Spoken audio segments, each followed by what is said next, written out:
ତେଣୁ ଭଗବାନ କିଛି ଲୋକଙ୍କୁ ନୁହଁ, ଭଗବାନ ସମସ୍ତଙ୍କୁ ସଦ୍ବୁଦ୍ଧି ଦିଅନ୍ତୁ।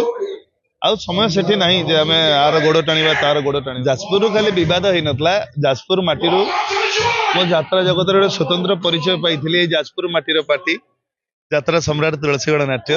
ତେଣୁ ଆମେ ବିବାଦ ଠାରୁ ଭଲ ସଫଳତା ଆଡକୁ ଯିବା।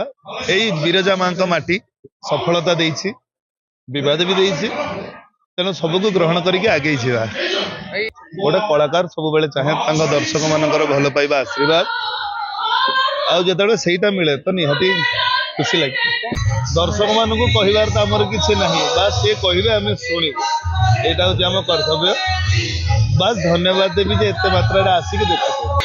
ସମୟ ହିସାବରେ ଯୁଆଡେ ଟାଣି ନେଉଛି ପିଚ୍ ତ୍ରିପାଠୀ ଛାଡି ଯାଉଛି। ସମୟ ସମସ୍ତଙ୍କୁ ବାଟ କଢେଇ ନିଏ, ଖାଲି ମତେ ନୁହଁ କି ଆପଣଙ୍କୁ ନୁହଁ, ସମସ୍ତେ। ଆପଣ କଥା ଅବିକା ନ୍ୟାୟାଳୟରେ ଅଛି, କେବଳ ଯାତ୍ରା କରିବା ପାଇଁ ପରମିଶନ ମିଳିଛି, କିନ୍ତୁ କେସ୍ ଚାଲିବ। ତେଣୁ ସେ ବିଷୟରେ କେସ୍ ବିଷୟରେ ଆମେ କଥା ହବାନି। ଆଉ ଭରସା ନାହିଁ କୋର୍ଟ କେମିତି ପରମିଶନ ଦେଲେ ଯାତ୍ରା କରିବା ପାଇଁ। ନ୍ୟାୟାଳୟ ଉପରେ ସମସ୍ତଙ୍କର ଭରସା ଅଛି, ଆପଣଙ୍କର ଅଛି, ମୋର ଅଛି। ଯଦି ପିଚ୍ ତ୍ରିପାଠୀ ଭୁଲ କରିଥିବେ ଦଣ୍ଡିତ ହେବେ, ଯଦି ପିଚ୍ ତ୍ରିପାଠୀ ଠିକ କରିଥିବେ ଜିତିବେ। ମୁଁ ଆଜି ବରୁଣେଶ୍ୱର ମେଳାକୁ ପ୍ରଥମେ ଆସିନି, ମୁଁ ଯାତ୍ରା କଲା ଦିନଠୁ ବରୁଣେଶ୍ୱର ମେଳାକୁ ଆସେ। ତ ଯାଜପୁର ମାଟି ବରୁଣେଶ୍ୱର ଦର୍ଶକ ସମସ୍ତେ ବହୁତ ଭଲ, ପ୍ରତ୍ୟେକ ବର୍ଷ ଢେର ସାରା ଭଲ ପାଇବା ଦିଅନ୍ତି। ଷଡ଼ଯନ୍ତ୍ର ଭଗବାନ ପାଇଁ ବି କରାଯାଇଥିଲା, ଯୋଉଠି ଭଗବାନ ଷଡ଼ଯନ୍ତ୍ରର ଶିକାର ହଉଛନ୍ତି। ଆମେ ତ ସାର୍ ମଣିଷ, ଆମେ କେବଳ କର୍ମ କରିବା ସାରା, ଆମେ ଭଗବାନ ନୁହଁ। ଆଶା କରିବି ଦର୍ଶକ ମାନଙ୍କ ଭଲ ପାଇବା ଆଶୀର୍ବାଦ ଯାତ୍ରା ଅନୁଷ୍ଠାନ ଯାତ୍ରାରାଣୀ ସିଂହ ବାହିନୀ ଉପରେ ରହୁ।